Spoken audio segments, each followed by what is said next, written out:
이부 이해진은 알코올 중독으로 만족조 동료들의 비극적인 소식이 계속 들려왔다. 그리고 설이는 깨달았다. 나도 그렇게 되겠구나. 아니면 이미 그렇게 되었거나. 준혁이가 7살이 되던 해 결정적인 사건이 일어났다. 저녁 식사 때 철수가 말했다. 준혁이를 만경 대형 명학원에 보낼 수 있을 것 같소? 설이의 숟가락이 떨어졌다. 뭐라고요? 내 상관이 추천서를 써주겠다고 했소. 준혁이가 거기 들어가면 미래가 보장되어. 만경 대형 명학원. 미래의 당 간부를 양성하는 곳. 설이는 알고 있었다. 그곳에 들어가면 준혁이는 평생 이 시스템의 도구로 살게 될 것이라는 것을. 당 간부가 되고 충성을 강요받고 어쩌면 기쁨조 선발에도 관여하게 될 것이라는 것을. 안 돼. 뭐? 안 돼요. 설이가 소리쳤다. 우리 아들을 거기 보낼 수 없어요. 설이 동무 무슨 소리요? 그게 얼마나 좋은 기회인데. 좋은 기회요? 설이는 웃었다. 미친 듯이. 당신은 몰라요. 그 시스템이 사람을 어떻게 만드는지. 나처럼 만들어요. 철수는 당황했다. 진정하시오. 진정해요? 우리 아들이 저렇게 될 텐데. 설이는 준혁이를 끌어안았다. 이 아이만큼은 다르게 살아야 해요. 그날 밤 설이는 결심했다. 탈북. 다음 날부터 설이는 조심스럽게 움직이기 시작했다.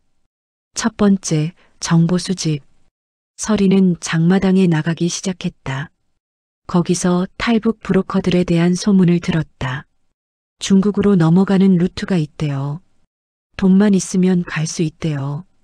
하지만 잡히면 정치범 수용소예요. 두 번째, 자금 마련. 설이에게는 다행히 돈이 있었다. 만족조 시절 모은 5만 달러. 하지만 북한 돈이 아니었다. 달러였다. 환전이 필요했다. 설이는 암달러상을 만났다. 5만 달러를 중국 위안화로 바꾸고 싶어요. 그게 어디서 났소? 묻지 마세요. 그냥 바꿔주세요. 암달러상은 설이를 의심의 눈초리로 봤다. 하지만 돈은 돈이었다. 수수료 10%요. 좋아요. 설이는 45만 위안을 손에 넣었다. 탈북 비용으로 충분한 금액이었다. 세 번째, 브로커 접촉. 설이는 한중국 조선족 브로커의 연락처를 알아냈다. 장마당에서 은밀히 활동하는 사람. 공중전화에서 전화를 걸었다. 여보세요? 저 중국으로 가고 싶습니다. 누구시오? 한 사람, 아이 한 명이요. 긴 침묵. 돈은? 충분히 있습니다. 줬소. 신의주로 오시오. 거기서 다시 연락하겠소. 하지만 문제가 있었다. 철수. 설이는 남편을 속여야 했다. 여보, 함경북도에 사는 이모가 많이 편찮으시대요. 준혁이 데리고 일주일만 다녀올게요. 철수는 의심 없이 고개를 끄덕였다. 조심해서 다녀와요. 준혁이 잘 챙기고. 네. 그날 밤 설이는 잠든 철수의 얼굴을 바라보았다. 미안해요. 당신은 좋은 사람이에요. 하지만 나는 더 이상 여기 있을 수 없어요. 설이는 조용히 눈물을 흘렸다. 제육막 압록강. 2013년 4월. 설이와 준혁이는 기차를 타고 신의주로 향했다. 12시간의 여정. 전기가 계속 끊겨서 기차는 자주 멈췄다. 엄마, 우리 어디 가는 거예요? 조용히 해야 해, 준혁아. 비밀이야. 준혁이는 고개를 끄덕였다. 엄마의 심각한 표정을 보고 더 묻지 않았다. 신의주 도착. 역 앞에는 보이부 요원들이 검문을 하고 있었다. 여행 증명서. 설이는 준비한 서류를 건넸다. 철수의 직인이 찍힌 공식 서류였다. 목적지는 이모 집입니다. 함경북도에서 오시기로 했는데 편찮으셔서 제가 가는 겁니다. 요원은 서류를 살펴보고 돌려줬다. 가시오. 첫 관문 통과. 서리는 브로커가 알려준 여관으로 향했다. 낡고 냄새나는 곳이었다. 방 하나요. 하루에 10위안이요. 서리는 돈을 내고 방으로 들어갔다. 좁고 춥고 더러웠다. 하지만 안전했다. 밤 8시 누군가 문을 두드렸다.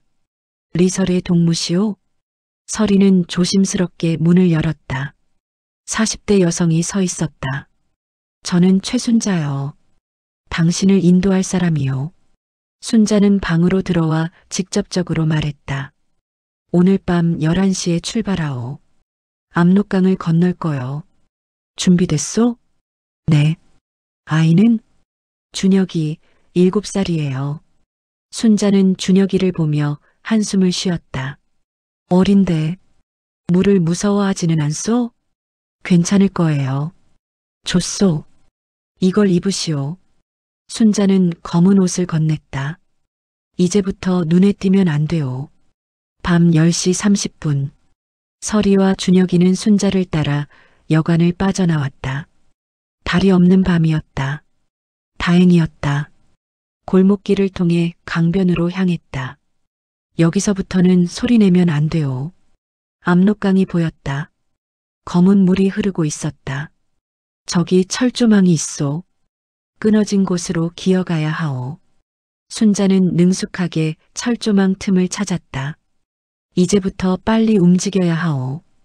경비병들이 15분마다 순찰을 도니까 서리는 준혁이의 손을 꽉 잡고 철조망 틈으로 기어갔다. 날카로운 철사가 옷을 찢고 피부를 긁었다. 하지만 참았다. 철조망을 통과하자 강둑이 나타났다. 저기 보이는 불빛이 중국이요. 생각보다 가까웠다. 하지만 그 사이에 검은 강물이 흐르고 있었다. 순자는 숨겨둔 타이어 튜브를 꺼냈다. 아이를 이 튜브에 태우고 당신은 이 튜브를 잡고 가시오. 발로 물을 차면서 네. 서리는 준혁이를 튜브에 태우고 끈으로 단단히 묶었다. 준혁아, 무서워도 소리내면 안 돼. 알았지? 네, 엄마. 이제 가시오. 빨리.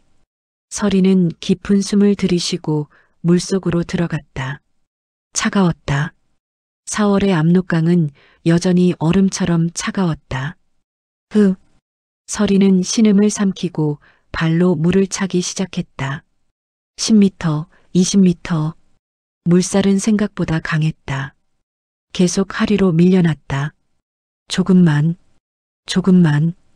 갑자기 불빛이 보였다. 북한 쪽에서 거기 누구냐? 손전등 빛이 강물 위를 훑었다. 서리는 숨을 죽이고 물속에 몸을 낮췄다. 준혁이의 입을 손으로 막았다. 뭔가 떠내려가는 것 같은데? 그냥 쓰레기겠지. 아니야, 저거 사람 같은데. 탈북자다. 타다다다닥. 총소리가 어둠을 찢었다. 서리는 본능적으로 준혁이를 물속으로 끌어당겼다. 총알이 물 위를 갈겼다. 핑, 핑. 물속에서도 총알 소리가 들렸다. 30발, 40발. 경비병은 탄창이 빌 때까지 난사했다. 그리고 준혁이의 작은 신음. 준혁아. 서리는 아들을 확인했다. 그의 오른쪽 허벅지에서 피가 흘러나오고 있었다. 총알이 관통했다. 준혁아, 참아야 해. 서리는 온 힘을 다해 발을 저었다. 아들이 죽어가고 있었다. 죽으면 안 돼. 제발. 마침내 중국 쪽 강둑에 도착했다. 누군가 물속으로 뛰어들었다. 브로커였다. 빨리.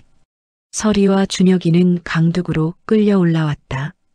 애가 총에 맞았어요. 브로커는 준혁이의 다리를 확인했다. 피가 계속 흘렀다. 지혈해야 해요. 빨리. 제칠막 중국에서의 생존. 브로커는 그들을 차에 태워 2시간을 달렸다. 도착한 곳은 시골의 한 농가. 조선족 노인이 문을 열었다. 박 선생님, 급한 환자예요. 총상입니다. 뭐, 총상? 노인은 의사였다. 탈북자들을 몰래 치료해주는. 준혁이는 간이 수술대에 누웠다. 의식이 희미했다. 엄마, 괜찮아, 준혁아. 곧 나을 거야. 박 의사는 상처를 살폈다. 다행히 관통상이네요. 총알이 남아있지 않아요. 하지만 뼈에 금이 갔고 신경 손상도 있어 보입니다. 고칠 수 있어요? 응급 처치는 할 수 있어요. 하지만 제대로 된 수술이 필요해요. 여기서는 한계가 있습니다. 그럼 이 아이 평생 다리를 절게 될 거예요. 서리는 그 자리에 무너졌다. 일주일 동안 준혁이는 열에 시달렸다. 감염이었다. 엄마, 다리가 아파요. 알아, 준혁아. 조금만 참아. 서리는 밤새 아들 곁을 지켰다. 젖은 수건으로 이마를 식혀주고 손을 잡아주고 자장가를 불러줬다. 우리 아기 잘도 잔다. 엄마 품에서 잘도 잔다. 준혁이는 혼미한 의식 속에서 중얼거렸다. 엄마, 우리 아빠는요? 서리는 대답할 수 없었다. 눈물만 흘렀다. 제8막 라오스에서의 체포와 구치소. 6개월 후 서리와 준혁이는 베이징을 거쳐 라오스로 향했다. 선교단체의 도움으로 위조 여권을 받았다. 이제 그녀는 리추나 중국 조선족이었다. 라오스 비엔티안 공항. 여권 보여주세요. 서리는 떨리는 손으로 여권을 건넸다. 출입국 직원이 여권을 자세히 살폈다. 너무 오래 보고 있었다. 잠시만요. 직원이 다른 직원을 불렀다. 둘이 속삭이며 여권을 확인했다. 이 여권 위조된 것 같습니다. 서리의 심장이 멎었다. 보안팀 게이트 7번으로 순식간에 경찰 4명이 나타났다. 체포합니다. 안 돼요. 우리는 북한 탈북자예요. 하지만 소용없었다. 찰칵. 수갑이 채워졌다. 엄마. 준혁이가 울부짖었다. 준혁아, 괜찮아. 괜찮을 거야. 하지만 괜찮지 않았다. 비엔티안 경찰서, 신문실, 차가운 형광등, 담배 연기, 이름, 리추나입니다. 진짜 이름. 경찰이 테이블을 쳤다. 위조 여권은 10년형이야. 저희는 북한 탈북자입니다. 한국 대사관에 연락해 주세요. 북한? 경찰이 비웃었다. 여기 오는 사람들 다 그런 말해. 확인하려면 며칠 걸려. 그동안 구치소에 있어야 돼. 이 아이는요? 다리가 다쳤어요. 아이도 함께 가야지. 비엔티안 구치소. 6평도 안 되는 감방에 9명이 수용되어 있었다. 곰팡이 냄새, 쥐소리, 더위. 서리는 준혁이를 안고 구석에 웅크렸다. 엄마, 여기 무서워요. 괜찮아, 엄마가 있잖아. 하지만 괜찮지 않았다. 음식은 하루 2번, 썩은 밥. 준혁이는 거의 먹지 못했다. 준혁이의 다리는 다시 악화되었다. 제대로 된 치료를 받지 못해서. 엄마, 다리가 너무 아파요. 서리는 간수에게 애원했다. 제발 병원에. 아이가 죽어요. 돈 있어? 없어요. 하지만 그럼 안 돼. 셋째 날 밤 함께 체포되었던 한국인 선교사 수진이 서리에게 속삭였다. 제가 방법을 찾아볼게요. 무슨 방법이요? 수진은 주변을 살피며 더 낮은 목소리로 말했다. 간수 중에 한 명이 젊은 남자예요. 제가 그 사람한테 접근해서 협상을 시도해 볼게요. 협상이요? 돈을 주고 전화를 쓸 수 있게 하는 거죠. 아니면. 수지는 말을 멈췄다. 하지만 서리는 알았다. 아니면 뒤에 무엇이 오는지. 안 돼요, 수진 씨. 그러시면 안 돼요. 준혁이가 죽어가고 있어요. 지금 상태로는. 서리는 준혁이를 봤다. 아들은 열에 시달리며 신음하고 있었다. 피부는 창백했고 입술은 바짝 말라 있었다. 제가 할게요. 뭐? 제가 할게요. 제가 간수한테 갈게요. 설혜 씨, 안 돼요. 당신은, 저는 익숙해요. 서리의 목소리가 떨렸다. 이런 거 9년 동안 했어요. 수지는 서리의 의미를 이해했다. 만족조. 설혜 씨, 괜찮아요. 저는 할 수 있어요. 수진 씨는 한국 사람이잖아요. 당신은 이런 거 하면 안 돼요. 하지만 부탁이에요. 저 대신 수진 씨가 준혁이를 봐주세요. 제가 다녀올 때까지. 그날 밤 서리는 철창 사이로 젊은 간수를 불렀다.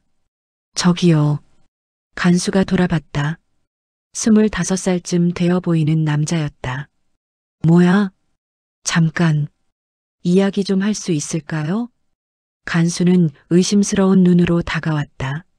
무슨 이야기? 서리는 깊은 숨을 들이쉬었다. 그리고 9년간 연습했던 미소를 지었다. 그 미소, 만족조 시절의 미소. 제 아들이 죽어가고 있어요. 병원에 가야 해요. 그래서 도와주시면 제가 보답할게요. 간수는 서리를 위아래로 훑어봤다. 보다? 어떻게? 서리는 철창에 더 가까이 다가갔다. 목소리를 낮췄다. 당신이 원하는 거 뭐든지. 간수의 눈빛이 변했다. 진심이야? 서리는 고개를 끄덕였다. 속이 뒤틀렸지만 표정은 유지했다. 먼저 한국 대사관에 전화 한 통만 할 수 있게 해주세요. 그럼 제가 당신이 원하는 걸 해줄게요. 간수는 잠시 고민하더니 비열한 웃음을 지었다. 좋아. 내일 밤 10시. 내가 데리러 올게. 다음 날 밤 10시. 간수가 감방 문을 열었다. 리춘아, 나와. 서리는 일어섰다. 다리가 떨렸다. 수진이 서리의 손을 잡았다. 설혜 씨, 정말 괜찮겠어요? 괜찮아요. 서리는 억지로 웃었다. 이런 거 익숙하니까요. 하지만 익숙하지 않았다. 10년이 지났어도 여전히 두려웠다. 간수는 서리를 작은 사무실로 데려갔다. 전화기 여기 있어. 5분. 고마워요. 서리는 떨리는 손으로 한국 대사관 번호를 눌렀다. 여보세요. 대한민국 대사관입니다. 저는 한국인입니다. 도와주세요. 네. 누구십니까? 서리는 빠르게 상황을 설명했다. 탈북자, 아들 준혁이, 총상, 구치소. 알겠습니다. 담당자에게 연결해 드리겠습니다. 30초. 1분. 서리는 시계를 쳐다봤다. 5분이 빠르게 지나가고 있었다. 여보세요. 영사과 김민수입니다. 서리는 다시 한번 상황을 설명했다. 알겠습니다. 제가 지금 바로 라오스 외교부에 연락하겠습니다. 빠르면 오늘, 늦어도 내일. 정말요? 정말 도와주실 수 있어요? 네. 걱정하지 마세요. 서리는 전화를 끊고 한숨을 쉬었다. 희망. 마침내 희망이 보였다. 하지만, 자, 이제 내 차례지. 간수가 서리에게 다가왔다. 서리는 뒤로 물러섰다. 본능적으로, 약속했잖아. 알아요. 간수는 서리의 팔을 잡았다. 여기 소파에 앉아. 서리는 소파에 앉았다. 온몸이 떨렸다. 긴장하지 마. 오래 걸리지 않아. 서리는 눈을 감았다. 그리고 자신을 다른 곳으로 보냈다. 15 초대소가 아닌 곳. 라오스 구치소가 아닌 곳. 대동강. 어린 시절, 엄마, 아빠, 간수의 손이 서리의 몸을 더듬었다. 예쁘네. 정말 예쁘네. 서리는 이를 악물었다. 눈물을 참았다. 준혁이를 위해, 준혁이를 위해. 30분 후 서리는 감방으로 돌아왔다. 옷은 흐트러져 있었고 눈은 빨갛게 부어 있었다. 수진이 달려왔다. 설혜 씨, 전화 했어요. 한국 대사관에서 도와준대요. 설혜 씨, 수진이 서리를 안았다. 서리는 수진의 품에서 조용히 울었다. 소리내면 안 됐다. 다른 죄수들이 깰 테니까. 괴로웠죠? 정말 괴로웠죠? 괜찮아요. 서리가 속삭였다. 이런 거 전에도 했으니까요. 수없이? 설혜 씨, 전 괜찮아요. 정말 이 정도는 익숙해요. 하지만 서리의 몸은 떨리고 있었다. 그날 밤 서리는 잠들지 못했다. 샤워를 하고 싶었다. 피부를 문질러서 지우고 싶었다. 하지만 구치소에는 샤워 시설도 제대로 없었다. 서리는 물로 몸을 닦으며 울었다. 왜 또 10년이 지났는데 여전히 같은 일을 하고 있었다. 몸으로 대가를 치르는 일. 나는 언제까지. 수진이 옆에 앉았다. 그리고 서리의 등을 쓰다듬었다. 미안해요, 설혜 씨. 제가 방법을 제시해서. 아니에요. 제가 선택한 거예요. 하지만 준혁이가 살았어요. 그것만으로 충분해요. 서리는 눈물을 닦았다. 전 괜찮아요. 정말. 하지만 괜찮지 않았다. 닷새 후 한국 대사관 김민수 영사가 구치소에 나타났다. 리설혜 씨? 네. 서리는 울먹이며 대답했다. 김 영사는 석방 절차를 진행했다.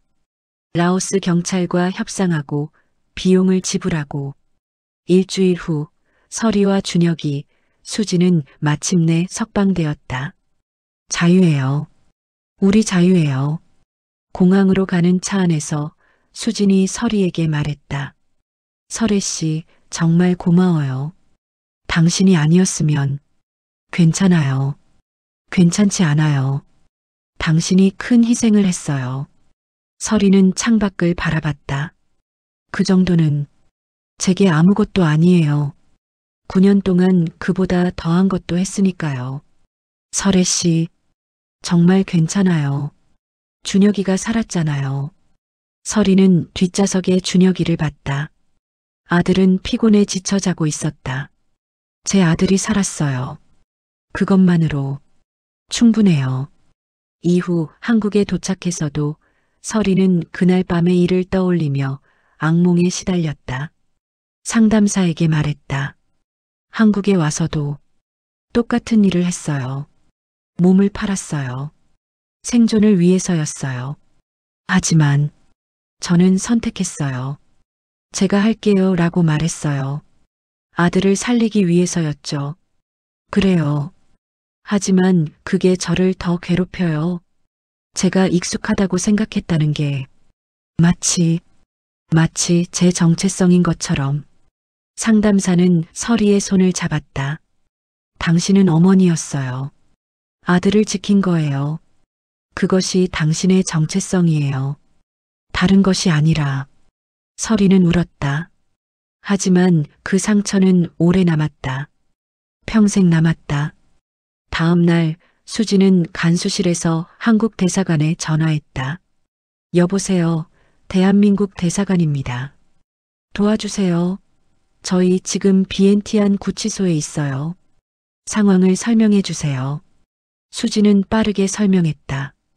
탈북자 리설이, 아들 준혁이, 총상, 위조 여권. 알겠습니다. 제가 바로 라오스 외교부에 연락하겠습니다. 얼마나 걸려요? 빠르면 오늘, 늦어도 내일. 하지만 그날 밤 준혁이는 쓰러졌다. 준혁아, 의식을 잃었다. 열은 40도를 넘었다. 폐혈증이었다. 마침내 구급차가 왔다.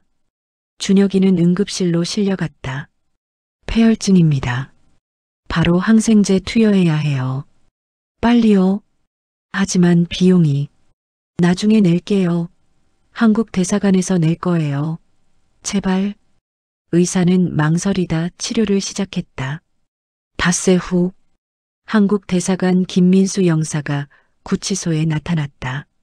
리설애 씨? 네. 설이는 울먹이며 대답했다. 저는 대한민국 대사관 김민수 영사입니다. 확인 좀 하겠습니다. 김 영사는 설이와 30분간 면담했다. 탈북 경위, 가족관계, 북한에서의 생활. 만족조 출신이시라고요? 네. 김 영사는 안타까운 표정을 지었다. 많이 힘드셨겠습니다. 설이는 고개를 떨구었다. 알겠습니다. 석방 절차를 진행하겠습니다. 하지만 문제가 있습니다. 무슨 문제요? 라오스 경찰이 행정 처리 비용을 요구하고 있습니다. 1인당 5,000달러. 그렇게 많이요? 네. 3명이니 15,000달러입니다. 본국 승인을 받아야 해서 일주일 정도 걸립니다. 일주일요? 제 아들이. 압니다. 준혁이 치료비도 대사관에서 처리하겠습니다. 조금만 기다려주세요. 일주일은 지옥 같았다. 준혁이는 병원 중환자실에서 생사를 오갔다. 설이는 병원 밖에서 수갑을 찬 채 기다려야 했다. 준혁아, 엄마가 여기 있어. 살아야 해.